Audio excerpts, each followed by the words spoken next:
So, mate, what's the go here? Have you seen this overall rank debacle? I I've moved from how 270 long to ago did it 528. start? Because I've got on before and I'm like, hey, that's not the correct amount of overall points. If you go back to your round 23 thingy, I think it's correct for the ranks and stuff.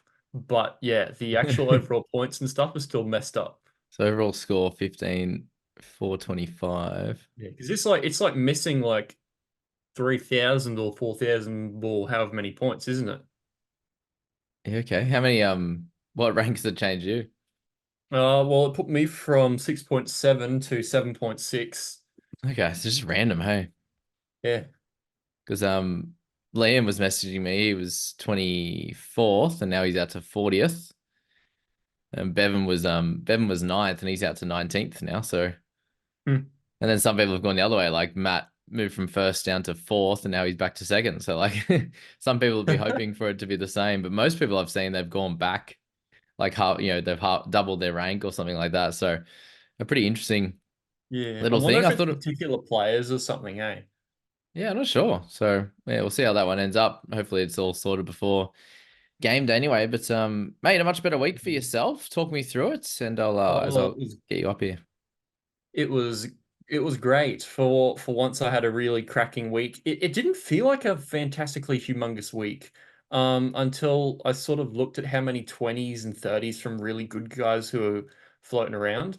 But Mm. yeah, Carrigan proved a good bring in. I did end up going that two trade method with Karapany and Carrigan, and I'm going to sit on that for now. So yeah, I was really pleased with that. Avoided a couple of low ones like dill bags and that. But yeah, 957 was good enough for about 1,800 for the round, and that was plenty enough to get me up to good ranks. Before it moved around my ranks again, I Mm. went from 8.1 to 6.7 Okay, thousand or something like that. So much yeah. better. That mids and edges looks great this week. Good to see, mate. Yeah, Nicara finally had a good one after a lot of 30s. Yeah. Just to have, 60 plus in all of your mid spots is pretty crazy. And then for Yep. Kit Kuipers ball to bounce back like we thought he would against the Tigers and have Ponga's good score there as well. So Hmm. probably in a good position to go around again and have a good one, right? With two loopers as well this week coming. Yeah, two loopers this week, no trades unless something crazy happens with the late mail. So I think I'll be pretty set with that, looking for a pretty solid week. And yeah, I'm probably going to be able to hold for at least the next week or maybe two, and then make a good push in those final two rounds. Yeah, so you're left with three now, right? Yes.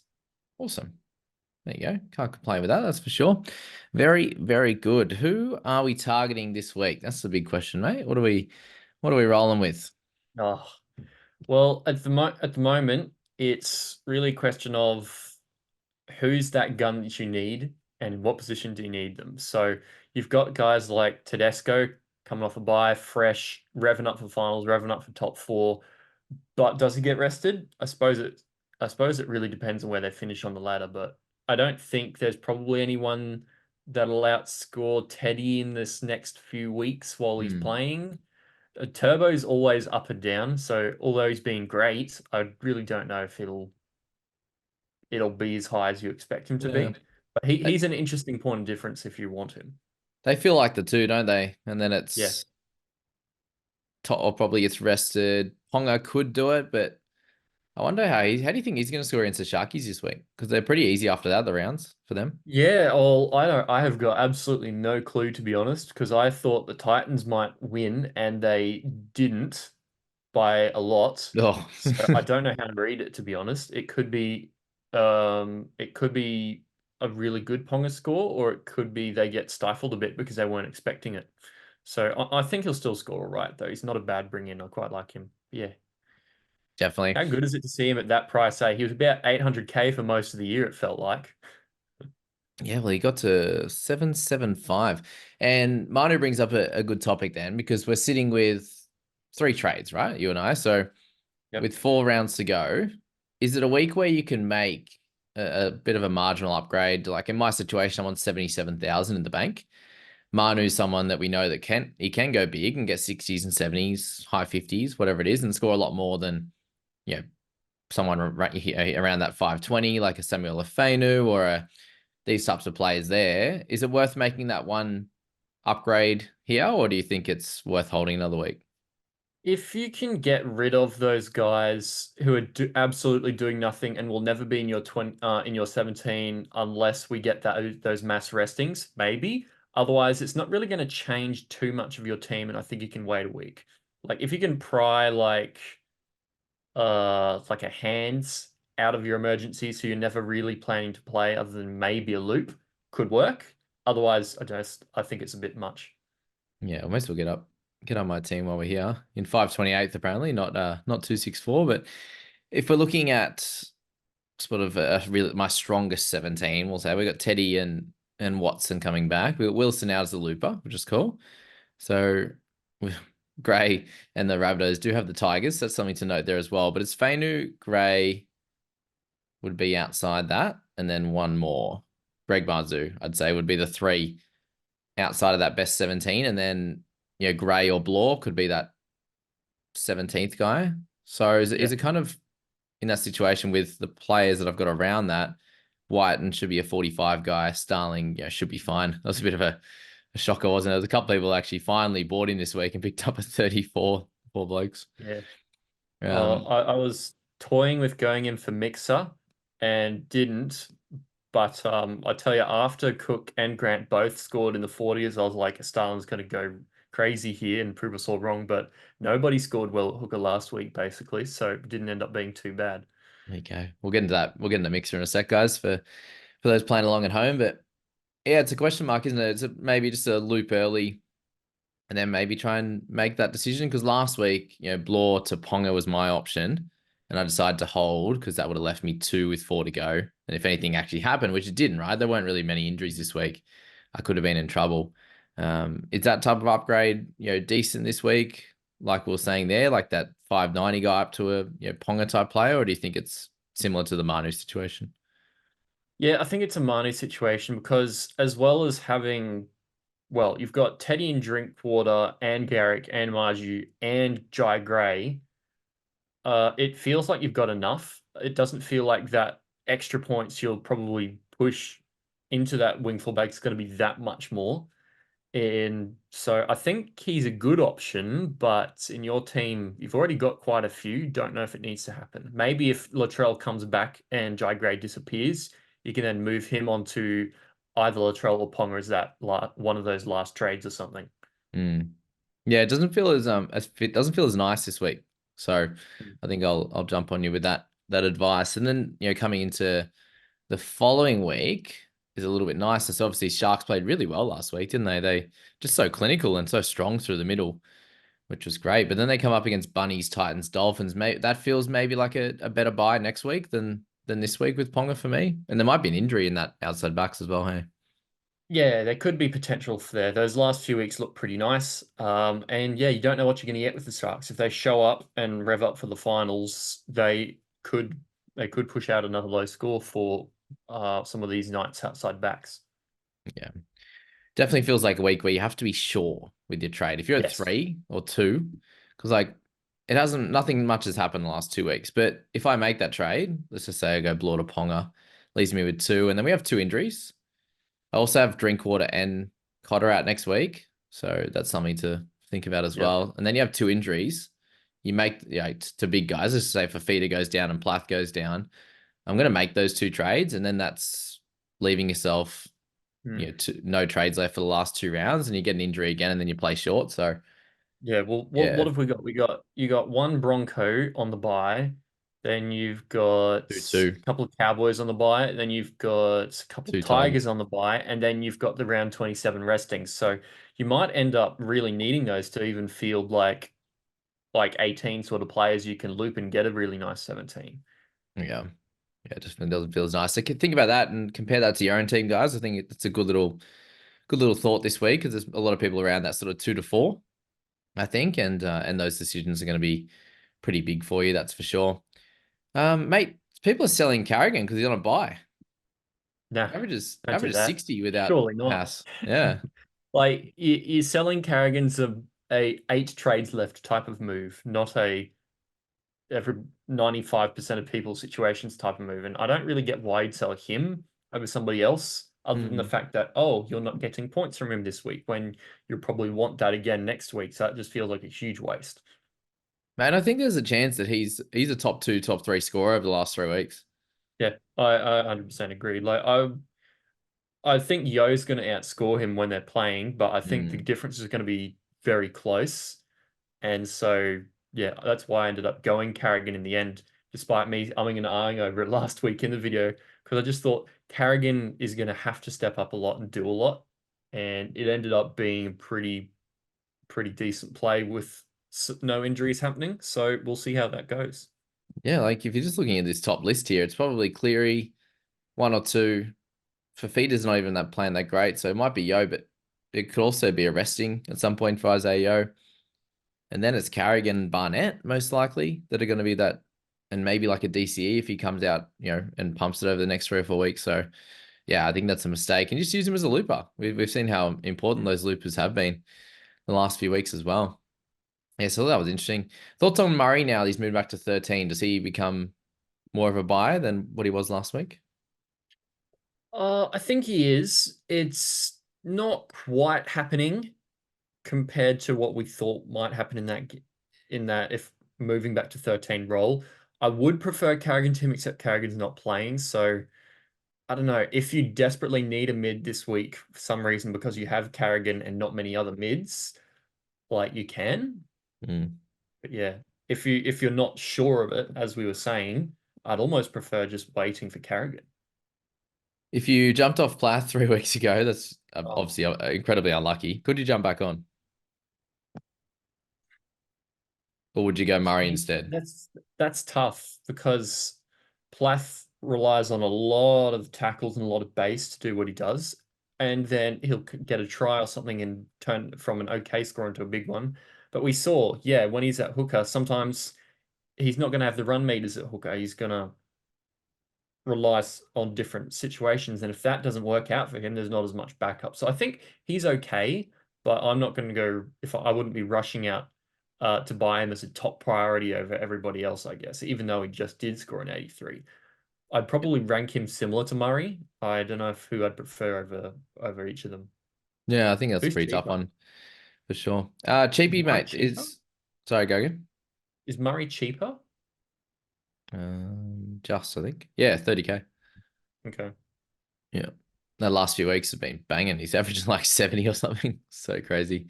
So crazy. Cheapy of the week, mate. We have Mav Gaia's kind of coming out of the blocks now with Sorensen out. You've got guys like Harry Hayes. You've got Fletcher Myers comes up against the Tigers this week. Probably has a spot for the year now. The emotionless man after scoring a length of the field try for his first. What about that? Is that what you'd Yeah, be like, or? no, well, I'd probably be running around and carrying on something like as well. But yeah, there's probably two guys who are nice basement options at the moment in that sort of position, and Karapiti's not playing this week, so yeah, go Fletcher Myers if you need someone. Yeah, he's at 265. Yeah. Mav Guy, not an interest in him, or? Oh, he is potentially interesting. Do we know how long Sorensen's gone for? I think it'll be a chance he comes back for like the Bunnies game or the Titans. It seems That's that sort not of too bad. That's not too bad. And if moderate. you're starting edge, you can bank on a 40. Mm. And at that price, that's really good. So if you need that, and I got a couple of trades for him potentially being a red dot in round 27, I'm happy with that too. I'd probably go him if you have an extra trade over somebody like a Myers. It'd be more points, but less points in round 27, possibly.